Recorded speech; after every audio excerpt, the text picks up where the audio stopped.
रूही तांत्रिक बाबा से मिलकर पेंटिंग वाली आत्मा का करेगी खेल खत्म और अपने नहर जी को बचाएगी आत्मा के वश से। जी हाँ दोस्तों, अब ऐसे में आत्मा ने नहर को अपने वश में कर लिया है, क्योंकि जब वह पेंटिंग घर के अंदर आती है तो पूरे घर की लाइट ऑन होने लगती है और अचानक से तेज हवा चलने लगती है। तभी नहर उस पेंटिंग को घर के अंदर लेकर आता है और एक दीवार पर लगा देता है। पेंटिंग के घर में आते ही पूरे घर में अजीबोगरीब घटनाएं घटने लगती। खाटू श्याम बाबा के मंदिर का दिया बुझ जाता है तो कहीं बिना आवाज आती है। खिड़कियां अपने आप खुल बंद होने लगती है। कभी कभी तो आधी रात को घर में किसी औरत की धीमी सी परछाई दिखाई जाती है। परिवार के किसी भी सदस्य को कुछ भी समझ नहीं आता कि आखिर हो क्या रहा है। सब लोग डरे सहमे रहते हैं, लेकिन कोई खुलकर बोलने की हिम्मत नहीं करता। दूसरी तरफ नहर का व्यवहार भी बदलने लगता है। वो अक्सर उसी पेंटिंग को घूरता रहता है जैसे किसी गहरे जादू में बंध गया है। जब भी कोई उसे बात करता है तो वह सिर्फ हाँ या ना में जवाब देता है और फिर से उसी पेंटिंग में खो जाता है। रात के सन्नाटे में कभी कभी नहर उठकर उस पेंटिंग के सामने खड़ा हो जाता है और घंटों तक उसी से बड़बड़ाता रहता है। उसकी आंखों में एक अजीब चमक दिखने लगती है, मानो उसके भीतर कोई और मौजूद हो। कभी उसके चेहरे पर गुस्सा उभर आता है तो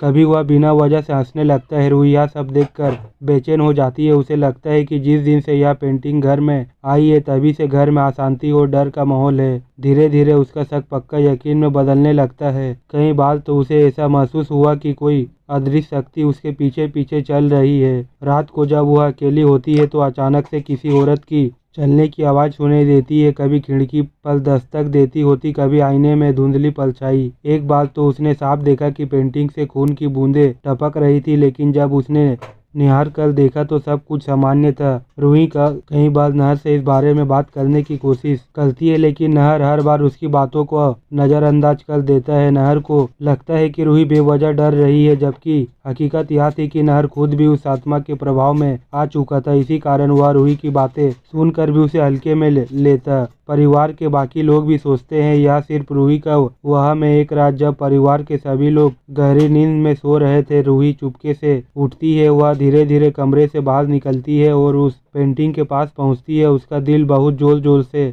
धड़क रहा होता है। कांपते हाथों से वह पेंटिंग को दीवार से उतारती है और घर के बाहर ले जाकर कूड़ेदान में फेंक देती है। उस समय उसे लगता है कि जब सब कुछ ठीक हो जाएगा, लेकिन अगली सुबह जब रूही रसोई की ओर जाती है तो उसकी नज़र उस दीवार पर पड़ी जहाँ पेंटिंग लगी थी। उसकी आंखें फटी की फटी रह गई जाती है, क्योंकि वह पेंटिंग फिर से वहीं टंगी होती है जिसे कभी हटाई ही ना गई हो। यह देखकर रूही के पैरों तले जमीन खिसक जाती है। उसका गला सूख जाता है और उसकी सांसें तेज हो जाती है। रूही तुरंत नहर के पास जाती है और कहती है, नहर जी, इस पेंटिंग में जरूर कुछ है। मैंने इसे कल रात बाहर फेंक दिया था, लेकिन यह देखिए, यह फिर से अपनी जगह पर लग गई है। नहर हंसकर उसकी बातों को मजाक में उड़ा देता है। वो कहता है, रूही, ऐसा कैसे हो सकता है? कोई पेंटिंग अपने आप उमड़ कर वापस आ सकती है क्या? तुमने जरूर कोई डरावना सपना देखा होगा। इतना कहकर नहर ऑफिस चला जाता है। नहर के जाते ही रूही का मन और अधिक शांत हो जाता है। जब उसे समझ आ जाता है कि परिवार में कोई भी उसकी बात पर विश्वास नहीं करेगा, लेकिन उसका दिल बार बार यही कह रहा था कि इस पेंटिंग में कोई आत्मा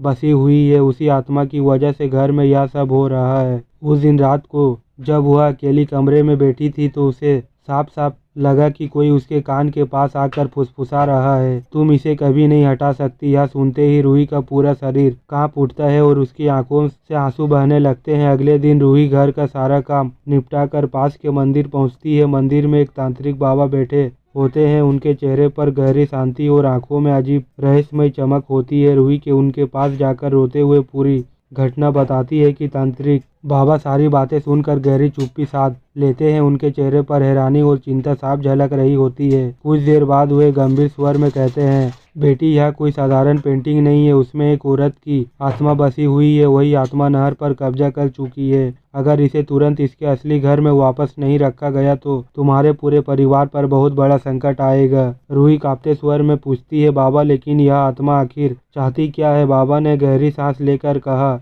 यह आत्मा अपूर्ण इच्छाओं और प्रतिशोध से बंधी हुई है। यह जीवितों की ऊर्जा खाकर खुद को मजबूत करती है। अगर समय रहते इसे शांत नहीं किया गया तो यह नहर को पूरी तरह अपने वश में कर लेगी और उसके बाद तुम्हारा परिवार बर्बाद हो जाएगा। बाबा की बातें सुनकर रूही का दिल दहल उठता है। तो दोस्तों, क्या रूही अपने हौसले से इस खतरनाक आत्मा को मात दे पाएगी या पेंटिंग उसका जीवन नष्ट कर देगी? आपको क्या लगता है? हमें कमेंट में जरूर बताएं। दोस्तों, वीडियो अगर अच्छी लगी हो तो वीडियो को एक लाइक करें और सीरियल में आगे क्या होने वाला है जानने के लिए हमारे चैनल को सब्सक्राइब करें।